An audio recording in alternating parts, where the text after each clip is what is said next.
All right, if you've been with us, we said that the Apostle Paul, with the help of Jesus, was building a church. And remember, a church is not a building, it's people. The church is now in the building. It's a community of believers who commit themselves to gather regularly under leaders to follow Christ. It's a group of forgiven followers.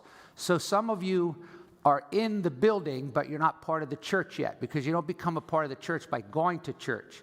You become a part of Christ's church when you trust the Lord and He becomes your personal Lord and Savior, and then you're part of the body of Christ. So God's design then and desire is to build the church. This wasn't our idea. It was Jesus' idea. When He was on earth, He said, I will build my church.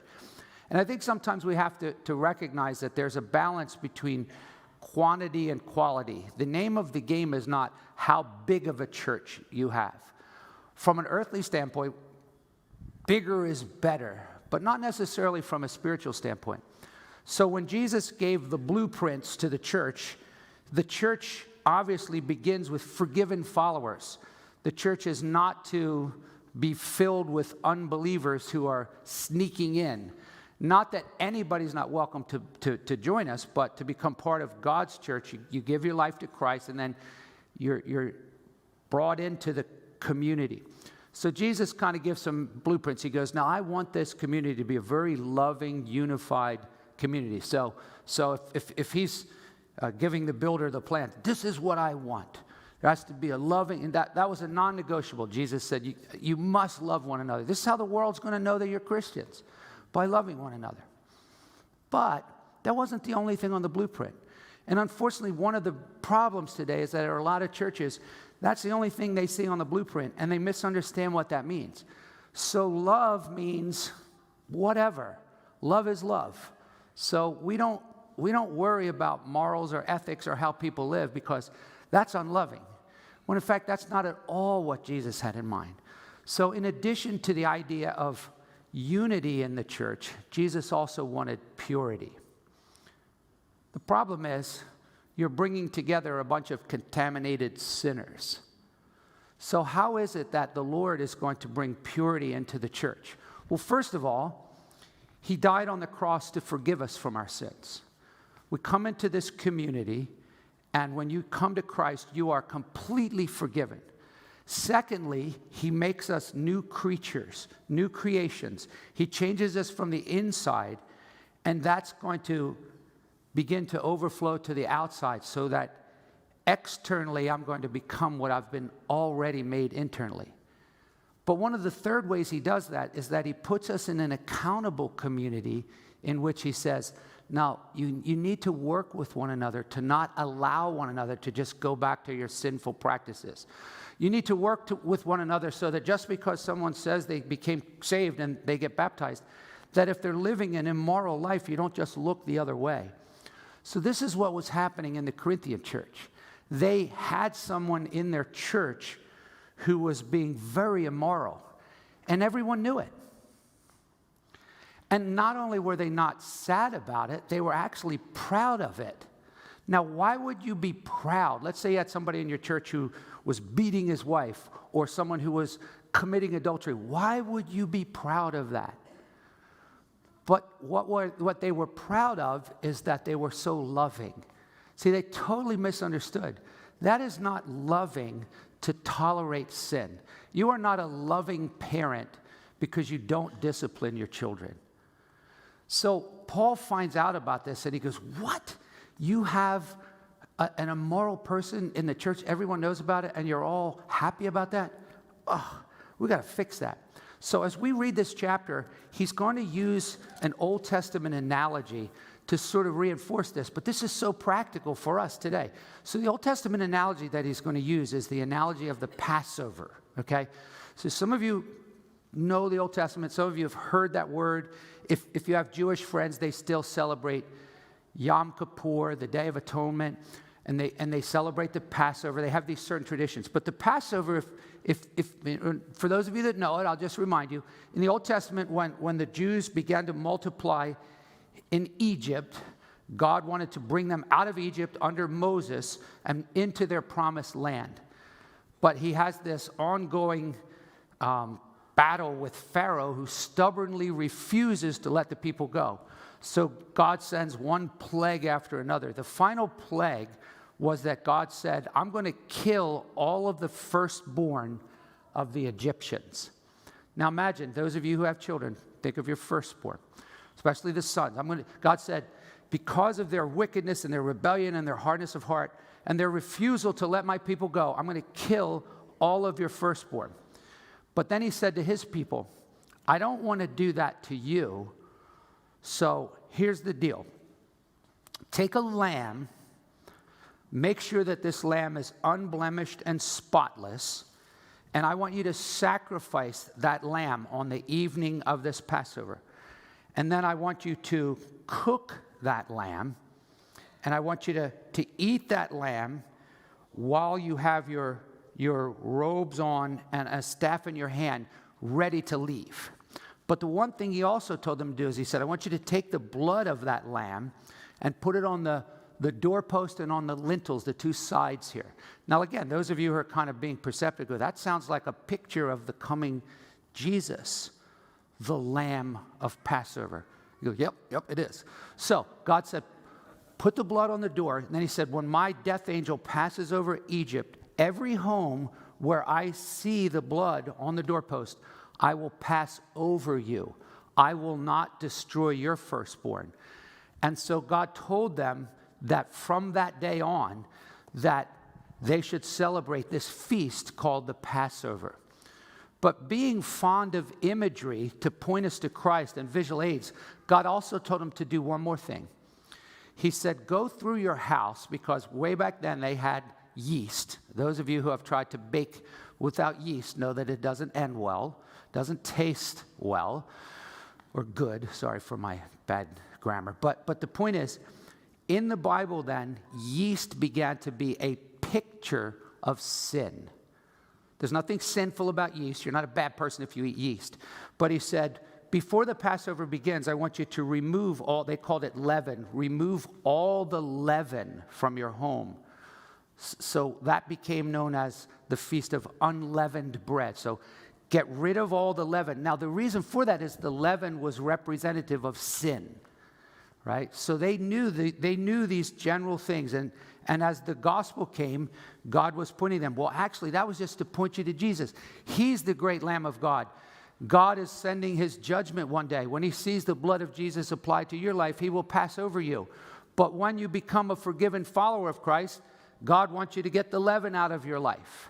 And so Paul's going to take this analogy. He goes, all right, let's apply this to our situation in Corinth. And what we're going to see here is four things. Number one, there's a report that there's great sin in this church. There's a report of immorality.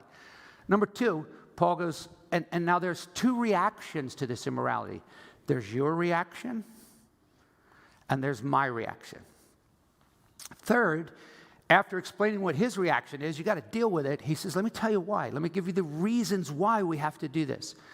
And then finally, we'll close with the right response. This is how you do it. So let's start. We're going to look in verse 1, the report of immorality. Paul says, it's actually reported that there's immorality among you. Now, the Greek word here is porneia, from which we get the word pornography or pornographic. So porneia is, in the New Testament, is any type of sexual sin. Okay, God is not opposed to sex. He created it. It's good. It's not the nasty, or it's not just something to have kids. It's a blessing. It's a gift, but it's for marriage.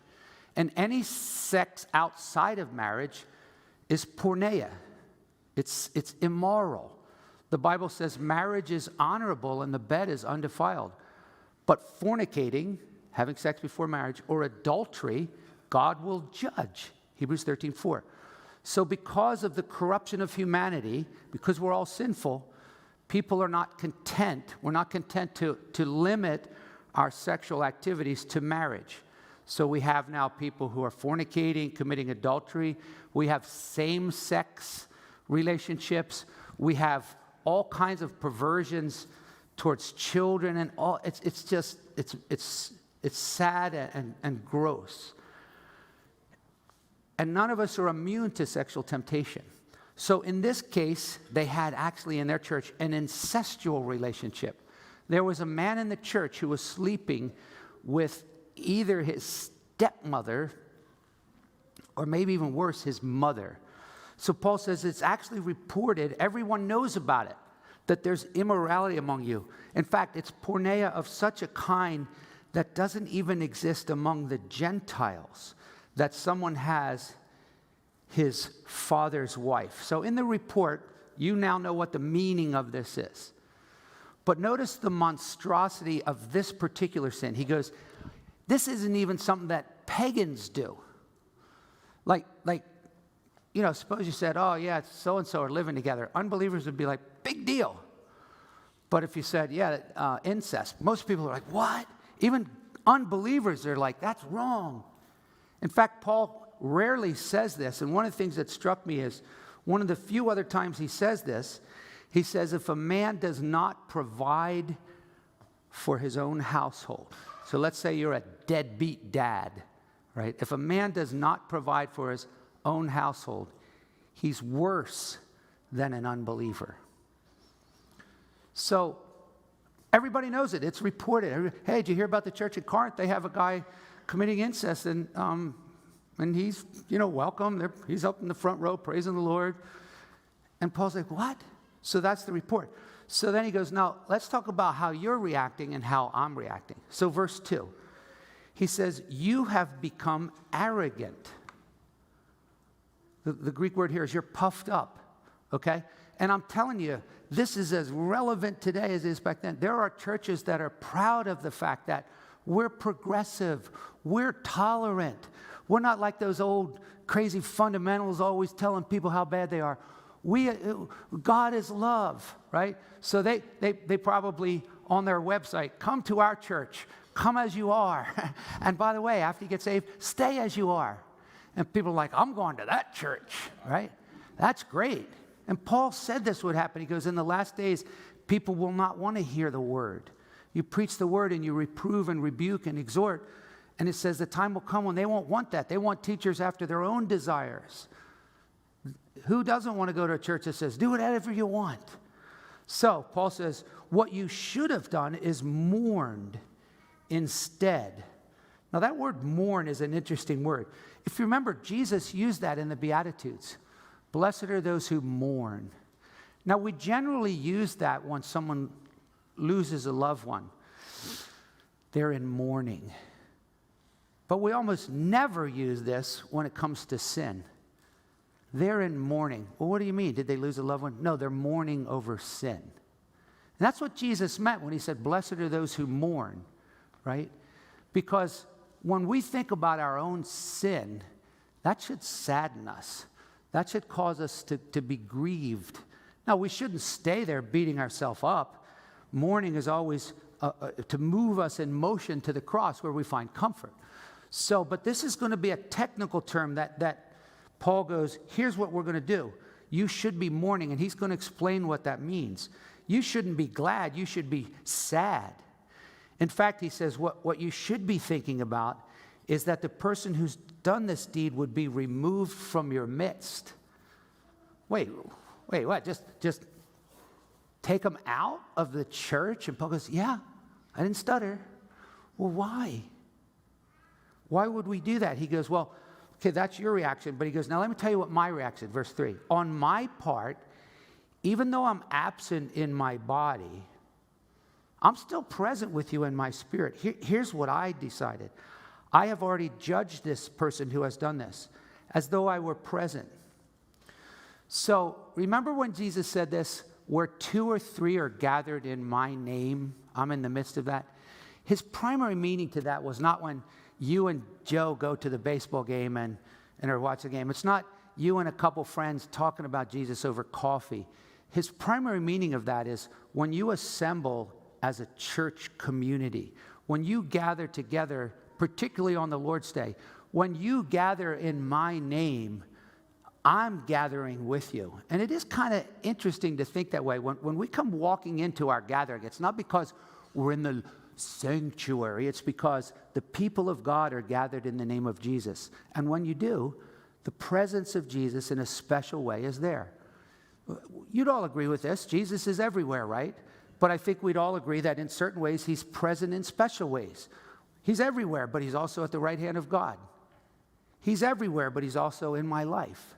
He's everywhere, but when we gather in the name of Jesus, he says, I am in the midst of you. So Paul goes, so here's what you should do. When you gather, like the Lord's Day, he said, when you are assembled in the name of the Lord Jesus, and I'm with you in your spirit. And then he says this, with the power of the Lord Jesus. What? Like did Paul come in with a little charger? He goes, I'm in here with the we're going to bring the power of Jesus today.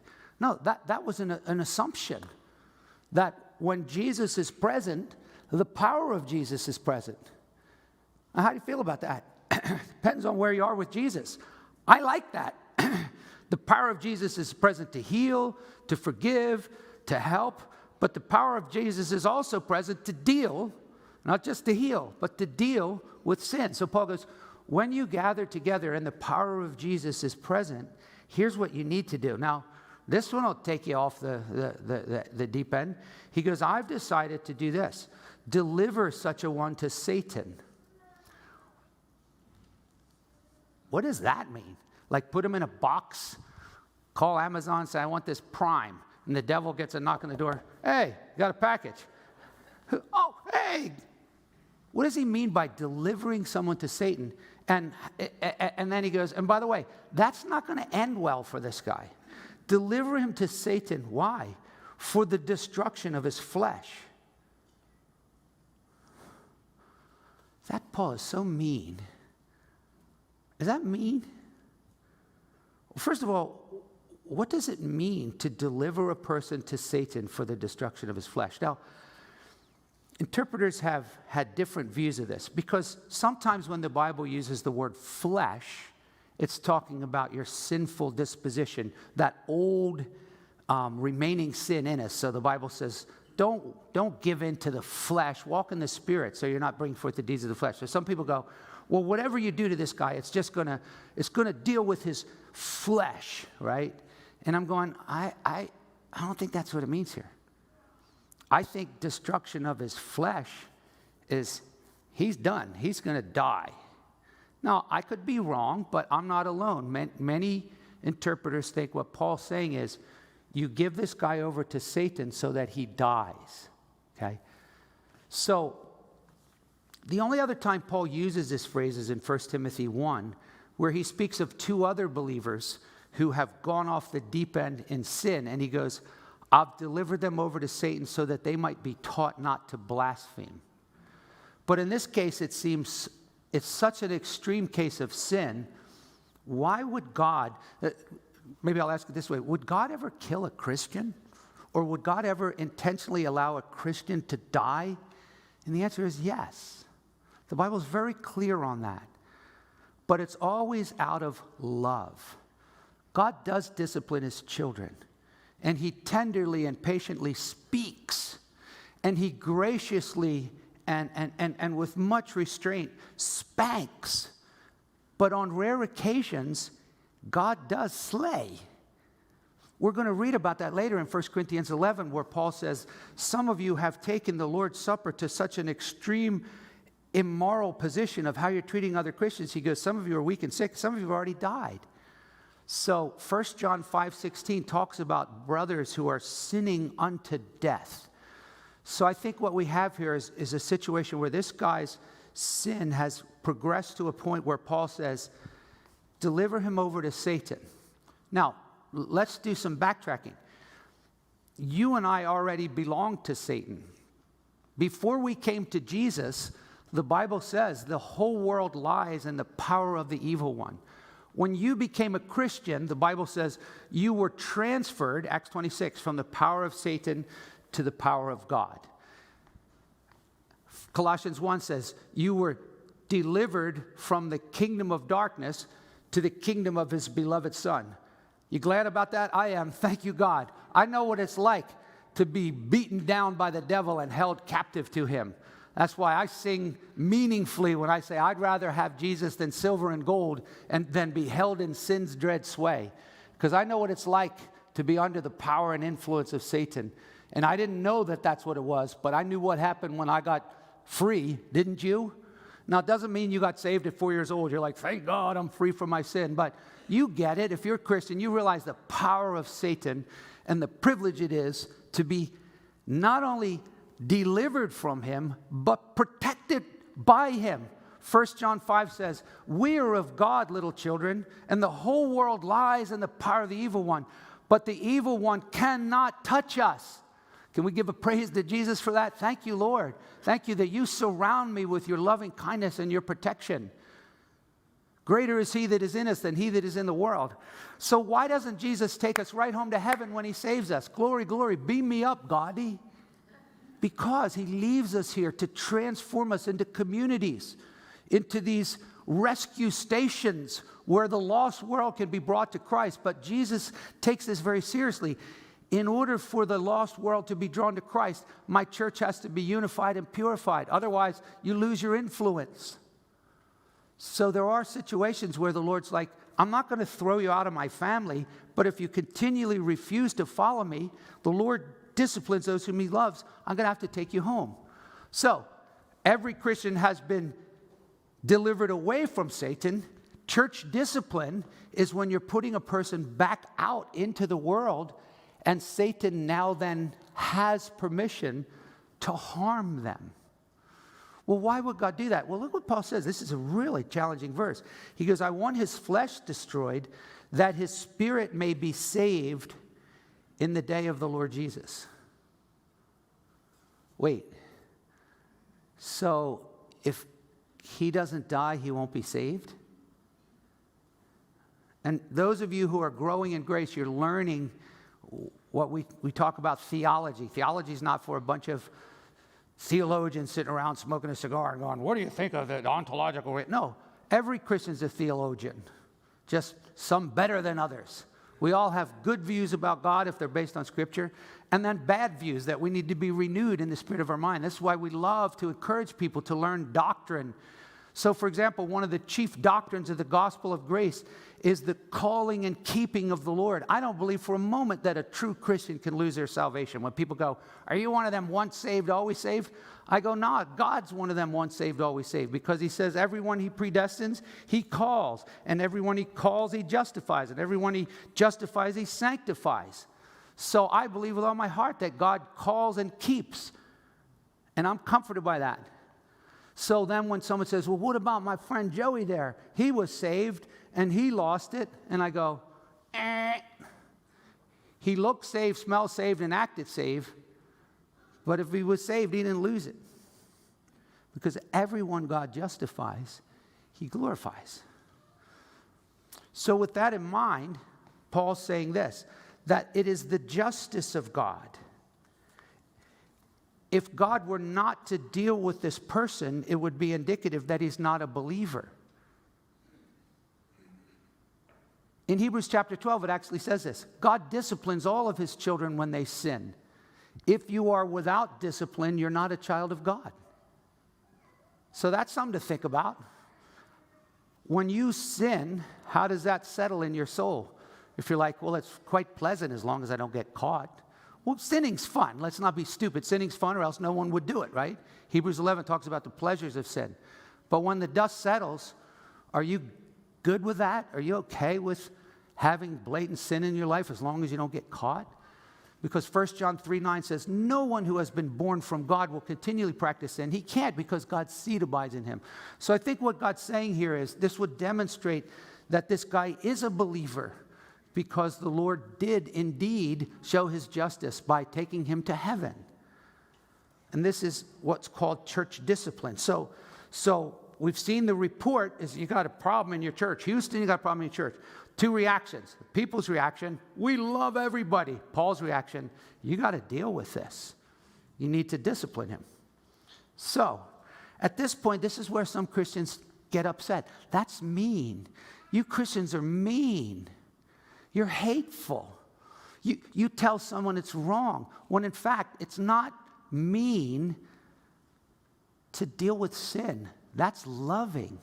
Would you want a doctor who after he examines you says, you're fine, And then you find out later that you have cancer, and you ask him, why didn't you tell me? And he goes, I didn't want to be mean. It's not mean to tell people the truth. And so Paul's going to explain, here's why we need to deal with it. Number one, that his spirit might be saved. It'll show that he is a believer. The second reason, we have to deal with sin because otherwise it spreads. Look at verse 6. Paul goes, you know how you're boasting about the fact that you accept this guy? What's that going to say to this guy? He says, your boasting's not good. Now he's going to go to the Passover illustration. Do you not know that a little leaven leavens the whole lump of dough? So the irony of leaven, yeast, is that it spreads. So imagine a couple comes forward to get married, dun, dun, dun, dun, and she's clearly pregnant, right? Everybody knows it. And we just go through the wedding as though there's no elephant in the room. Well, what message does that send to our young people?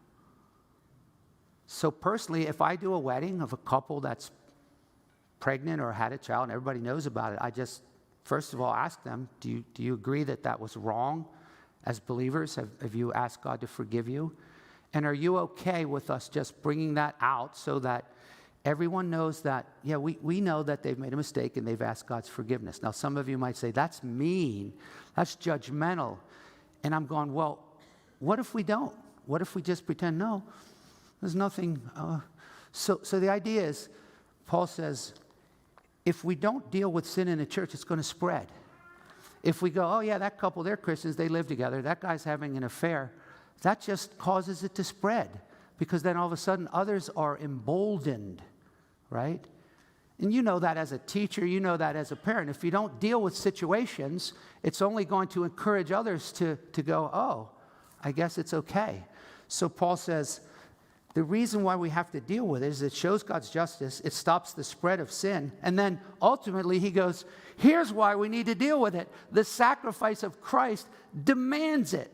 Jesus didn't die to save us in our sins. He died to save us from our sins. And this is cool. I love this verse. So he draws out the analogy. He goes, if you've got a sinning believer in your church, that's like having leaven. So he goes, clean out the old leaven, that you might be a new lump, just as in fact you are unleavened. In other words, this is cool.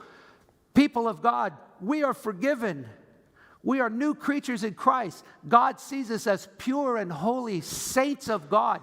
That's who you are. Now start living that way. He doesn't say, clean up your act so that you could become new leaven. He goes, that's who you are. And that's the cool thing about the Christian is we don't try to become who we aren't. We become who we truly are because we are now new creatures in Christ. We are a new creation. God has implanted within us a new heart, and he has given us a desire to follow him, and he is transforming us. So Paul goes, look, the reason we need to deal with this is because that's what Christ died for. So he draws on this analogy. He goes, you are unleavened. In fact, he goes, Christ, our Passover, has been sacrificed. Amen? How many people have grown up in, for example, the Roman Catholic Church, every Sunday going, the Lamb of God takes away the sins of the world, but haven't stopped and thought about what that means? Behold, the Lamb of God who takes away the sins of the world. Is there anything in that phrase that says, he did his part, you do yours? You might have to go to purgatory for a while. You have to be a good person to get to heaven. When Jesus hung on that cross, he said, it is finished. Jesus paid it all. We're just beggars, right? Amen? It's finished. So Paul goes, if Christ took all of our sin and died for all of our shame and filth and dirt, past, present, and future, praise the Lord, our Passover lamb has been sacrificed, and we celebrate that. That's what we come and sing. I cast my mind on Calvary. Why? Because we celebrate that. He goes, then why would you want to have sin in the church? He goes, that's the whole point. So let's celebrate the feast, he says in verse 8. Not with old leaven, nor with the leaven of malice and wickedness, but with the unleavened bread of sincerity and truth. What does he mean by sincerity and truth? Does he mean we all have to be sinless? If you want to come to this church, you better be sinless. No. But it says, if you're going to be a child of God, I want you to be sincere and truthful. Well, what does that mean? In 1 John chapter 1, it says, if we say that we have not sinned, we're deceiving ourselves. If we say that we're not sinners, we're calling God a liar. But it says, if we confess our sins, God is faithful to forgive us. So interestingly, David said this idea of sincerity and truth. You remember Psalm 51 when David confessed to his adultery? He said, Lord, you desire truth in the inner man. This explains why parents who see their child with the cookie still in their mouth, and they know the kid deceived and disobedient, but they still ask them the question, did you eat that cookie? Why do they waste the oxygen? Why did God waste his eternal power by asking Adam, did you eat from the tree? Because God desires truthfulness and sincerity. So John goes on in chapter 1, he goes, if we walk in the light, we have fellowship with God. And you're like, well, yeah, that's a problem. I'm not perfect. I can't walk in the light. And I go, no, you don't understand. To walk in the light doesn't mean you're perfect. To walk in the light means you're sincere and you deal with your sin. Because he says this, if we walk in the light, the blood of Jesus keeps cleansing me. Why would I need to be cleansed if walking in the light means I'm perfect? If you're perfect, I give you permission right now to go on home, because this sermon's not for you. But if you're still struggling with your sin, here's what God's saying. I just want sincerity and truth. Just be honest and repent. Deal with it. Confess it. Don't tolerate it. Don't hide it. Don't pretend it's okay. Don't live a double life and stay in the darkness. So God says, here's what I want from my community. I died to forgive them. But let's face it, don't look around. Just look within and ask, you think there might be anybody here that's in sin right now, that's living a double life and not being obedient to Christ? And they know it and they're not ready to deal with it? Can you imagine that there are people still like that? Yeah, that's not hard for me to imagine because I know how my heart is. So, what does it look like? Paul says, listen, God wants purity in the church. Here's the report of immorality. Here's how you're reacting. Here's how I'm reacting. And here's why we need to deal with it. Because Jesus was slain for this. Because if we don't deal with it, it's going to spread. So at the end of the day, we go, okay, Paul, what do you want us to do? What does God want us to do? He goes, look, I'll tell you what to do. So begin with me in verse 9, the last part of this chapter. He goes, I'm going to tell you how to deal with this.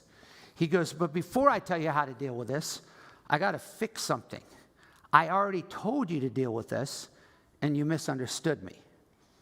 I wrote you an earlier letter, and you misunderstood me. This is funny because you go, how can Paul write an earlier letter? This is 1 Corinthians. Well, that other letter that he wrote wasn't inspired by God. But what we learned from this is that he had written them an earlier letter, said, listen, you can't associate with immoral Christians. If they continue to persist in their sins, deal with them. They misunderstood him.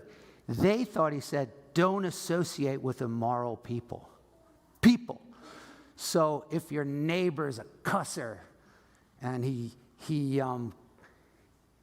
curses and drinks and gets drunk and he's a liar, don't get near him because he's a sinner. That's nonsense. Paul goes, if you are not to associate with sinners, you better get on a rocket ship and go live in a space station out of this world, because there's no place on the planet that you're not going to be around sinners. Jesus hung around sinners. He was a friend of sinners. He went to their parties. He didn't get wasted. He didn't sin with them. God wants us to be around sinners unless they're dragging us into their sins. So Paul goes, let me correct something first. Verse 9, I wrote to you in my letter not to associate with immoral people. But I didn't mean with the immoral people of this world. I didn't mean not to associate with covetous, swindlers, and idolaters who are not believers. He goes, if that was the case, you'd have to go out of this world. And let me just take a brief detour here. Statistically, the average Christian, after 2 years of being converted, has 0 unbelieving friends. Hey, tell me about who are your friends. Oh, do you have any unbelievers who are your friends? No. I left that world. Go, I get what you mean. 2 Corinthians 6 says, come out and be separate. I get what you mean. You left the world of sin, and then just so I can help you with this. Some of you go, I lost a lot of friends when I became a Christian. No, you didn't. You lost a lot of sin companions. Because if they wrote you off the day you started following Jesus, they weren't your friends. They were your sin companions. And sin companions will love you all day long until you leave the darkness. And then that reminds them of judgment, so then they hate you. But God wants Christians to have meaningful relationships with non-Christians that are intentional, and you ready for this? Redemptive relationships. How do I know that? Because Paul said, I will become all things to all men that I might save some. Give you an example that will help this sink in. How many people do you think get saved from a stranger handing them a tract? Hardly anybody. You know who gets saved? People who have friends and family members. Survey, please. How many of you became a Christian through a stranger? No one witnessed to you. They just gave you a tract. Raise your hand. One. How many of you became a Christian through a friend or family member? Novel thought. So Paul goes, I'm not telling you don't associate with unbelievers, but they're redemptive relationships. You don't have to preach Jesus to them every time. It's so sad. Christians are like, I don't have anything in common with them. I'm like, that's one of the dumbest things you ever said. Did you know that they like to go to restaurants just like you do? They like ball games. They like movies. They like picnics. They have a lot. They like to go to the beach. I don't have anything in common with them. Yes, you do. You're a human on planet Earth in the image of God. Now, that doesn't mean, you make an axe murderer your best friend and come over for dinner, but you get it. Like, I don't know why Christians, we just hide in our little trenches, and then once a year we fly out with our gospel tracts and we knock on everyone's door. You want to come to the evangelistic meeting? And they go, get out of here. And you go, they're not elect anyway. And then we get back together. Let's assess the damage. Was anybody hurt? Yeah, one guy slammed the door on me. Oh, let's pray for him. Come on. Jesus is like, just get out there. You got people all around you, coworkers, neighbors, friends, annoying relatives. Love them. Spend time with them. Pray for them. We've got someone here in this church who's been praying for some of his nieces and nephews for years, and the Holy Spirit's just done a great work. But if they are a Christian, if they do profess to be a believer, and they are living a blatant life of sin, Paul goes, here's what to do. Verse 11, I actually wrote to you not to associate with any so-called brother if he should be an immoral person. Now notice he doesn't just single out porneia, or an idolater, or a reviler, or a drunkard, or a swindler. What does that mean? Do not associate with them. The word has to do with mingling, identifying with. In fact, he qualifies. He goes, I don't want you to even eat with them. Did he just say that?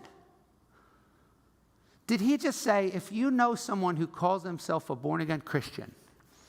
Now, he's assuming here the steps of Matthew 18. You've gone to them and said, this is wrong, and they won't repent. You've brought someone with you, and they won't repent. Eventually, this is biblical. This isn't Mennonite. To shun and disassociate from a professing Christian who persists in sin is what the Bible teaches. And I can't tell you how many times people say, oh, well, if we do that, how's Billy going to come back to Jesus? I go, you let God worry about that. Don't outsmart God. So he says, look, here's what God wants us to do. Don't associate with them. Don't eat with them. Now, Jesus said, or Paul said, don't treat them as an enemy, but reprove them as a brother. 2 Thessalonians 3 says, but I want you to do this so that they might be ashamed. Okay, now think about what he's saying here. Number one, he does not say that this guy's not saved. He doesn't go, ew, incest, he can't be saved. Mark this down. Christians can do pretty much anything unchristians can, even murder. Really? Yeah. Remember a guy named David? David was a Christian. So just because somebody does something hideous doesn't mean that they're not a Christian. But when someone calls themselves a Christian and they keep doing things that are hideous, it doesn't mean that they are a Christian. They're a so-called Christian. And that's all we can go by. If anyone holds to this, yes, I am a born-again Christian. Yes, Jesus is my Lord and Savior. And yet they persist in a life of blatant sin of which they say, I will not repent of that. Then Paul says, then what you need to do is you need to disassociate from them. This is called church discipline. And Paul goes, we don't do that with unbelievers. I don't go to the guy I work with at the office. Hey, you're living with your girlfriend. I'm not allowed to have lunch with you. But if it's a Christian who you go out to lunch with every week and you know he's having an affair, you say to him, brother, I love you, and I want to have fellowship with you, and I'm not better than you. But God tells us as believers to withdraw from Christians who are persisting in sin because you're grieving the Lord. You're discrediting the gospel. And for Jesus' sake, I'm pleading with you to come back to the Lord. The Bible calls this restoring someone. Galatians 6 says, if anyone's in sin, you who are spiritual, restore them. And we do it gently. He said, do it with a spirit of gentleness and look to yourself lest you be tempted. We don't go, you filthy animal, how could you discredit Jesus after all he's done for you? We come humbly, we come trembling, but we say, listen, this is not right. Look at his last verse. Those who are outside of the church, let God judge them. On judgment day, God will deal them. But look what he's telling them to do. He says, remove the wicked man from among yourselves. I had a guy once come to me and say, I want to join the church. It wasn't this church. I've been pastoring in a lot of places for a long time. He said, I want to join the church, but I could tell by the way he carried himself that something wasn't right. So I asked him this question. I said, do you struggle with homosexuality? He goes, what do you mean struggle with it? I am a homosexual. Now again, God's not picking on that sin because fornicating, adultery, those are all sexual sins. But this case, the man carried himself in such a way that I was like, help me understand that. He goes, yeah, I'm a homosexual. I said, but wait a minute, you're a practicing one? Because you can be a Christian who struggles with homosexual attraction, right? He goes, what do you mean am I a practicing one? What other kind are there? I said, but you do understand that the Bible says no homosexual, no immoral person, no adulterer will inherit the kingdom of God. He goes, you telling me I lost my salvation? And I'm thinking to myself, no, I don't think you lost it. He says, I've been a Christian for 20 years and it's never been an issue and it's none of your blank business. And so I read him this passage. He says, if you try that on me, I'm going to call the newspaper. I'll have the police at this church on Sunday. It wasn't here. I thought he was going to beat me up. He was in my face, in my grill. And as I talked to other pastors, they said, hey, listen, let him come to your church. He can still come. Come on, he can't lead in prayer. He can't do ministry. And I kept saying, well, wait a minute. Why did Paul say, remove him? And sometimes people say, well, if you remove him, he won't hear the word of God. As though God's going, dang, why didn't I think of that? Okay, let me change that. So it's weighty. And I don't claim that we have all the answers, but I think this is a really important passage for us to, as a church, just recognize that we all have a stake in this. In other words, if you personally are a believer and you know that you're practicing sin, even though others might not know it, if you know it, you've got leaven in the lump. And do remember that the Bible says your sins will find you out. So if for some reason God's speaking to you about having some, and I'm not talking about struggling with sin, I'm talking about staying in sin. This guy wasn't going, please pray for me, I'm tempted by my stepmom. He's going, hey, want to meet my girl here? This is my stepmom. And everyone's like, praise the Lord, you're such a loving guy. We love everybody here. So number one, if God's speaking to you about sin, this is the hour of sincerity and truthfulness, right? Just repent and say, God, I've sat with people who told me they're having an affair, and I said, dude, why don't you call the woman right now and tell her it's over? He goes, thank you for rebuking me. I said, no, that's what we do. Call her right now. Oh, Pastor, it means a lot that you would speak to me. I get that. Now, would you call her? No, I'm not going to call her. So in your soul right now, call her right now. Whatever that means to you and me. And then secondly, care enough to confront. I hate this. I don't like people to not like me. I take no joy in saying, I'm concerned about this behavior. And I do not stand on a high and holy platform like, being a person who doesn't sin anymore, you peon, I need to address your sin. I'm a fellow struggler, and it works both ways. You can come and approach me if you think I'm in sin. Now, do bear this in mind. The Bible says, don't receive an accusation against an elder, and this isn't just me, without 2 or 3 witnesses, because Satan does love to try to bring down spiritual leaders by lies. But none of us are immune to sin.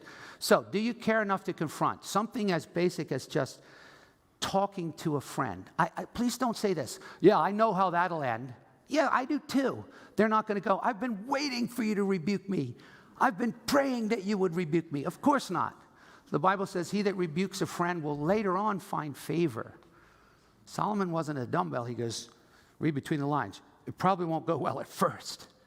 But later on, they may come back and say, thank you. Something as simple as this. There was a time we had to ask our son to move out of our house. You think that was easy? But years later, he said, I didn't like it then, but that was the best thing you ever did for me. So care enough to confront, first on an individual level. Matthew 18 says, go to that person. But then care enough that if they don't repent, go to the leaders of your church.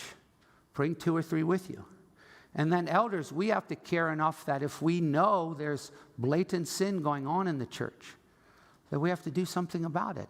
And then ultimately, he says, discontinue your contact with them. The relationship has to change. Well, they always come over every Sunday. Well, not anymore. But they're my best friend. Well, then do what the most loving thing is for them, to try to get them to awaken, to come out of sin. This is a strong and sobering passage. It's about church discipline. I would like to just skip over it and just K-love it. Positive, encouraging, K-love. But we can't skip chapters, right? So, but this is important. And I exhort all of us as elders and leaders and Christians to go, God cares not about just the quantity of people in your church, but the quality, that we deal openly and honestly with sin, confessing our sins, praying for one another, just going, listen, I'm struggling. But there's a difference between enduring and struggling with sin and enjoying and savoring sin. So I just recently talked to somebody from a church in this area. I said, I just saw a guy that goes to your church that came out on Facebook as a practicing homosexual. I said, he used to go to your church, right? He goes, what do you mean he used to? He still does. I go, but he just came out on Facebook as a practicing homosexual. He goes, yeah, I know, that kind of bothered me. But the pastor told me, he said, we're all sinners. Can you imagine Paul going, yeah, I hear you got a guy in incest in your church, but we're all sinners. We get that. Yeah, we're all sinners. But there's a difference between struggling sinners in recovery, right? This is a great recovery house. Hi, my name's Tom, and I'm in recovery. We all are, right? And the goal isn't to just come and beat ourselves up about sin. The goal is to come and celebrate the Passover, right? Jesus paid it all. Thank God he paid it all. And I got good news for my unbelieving friends, whatever you're struggling with. Jesus can help you. I'm not better than you. I'm a beggar who found the bread. Come on. But when we become part of the community, that's why we want you to get in relationships where you can be honest. You're not alone, no matter what you're struggling with. Some of you out there might be thinking, I have suicidal thoughts. You think you're alone? Or I have same-sex attraction. You think you're alone? Or my secretary, I find her quite, you think you're alone? We're not alone in this. We're all strugglers. But let's ask God to help us as a church to be a community that takes his word seriously, May the Holy Spirit help us to be both a loving, unity-focused, and purity-focused church. Amen? All right, let's pray. Lord, this is sobering because we are in a culture clash right now where we are being told that to speak against sin is hateful, that love is love. But thank you that your word gives us a counterculture, a Christian culture, where we can renew our minds. Please, Lord, search our hearts.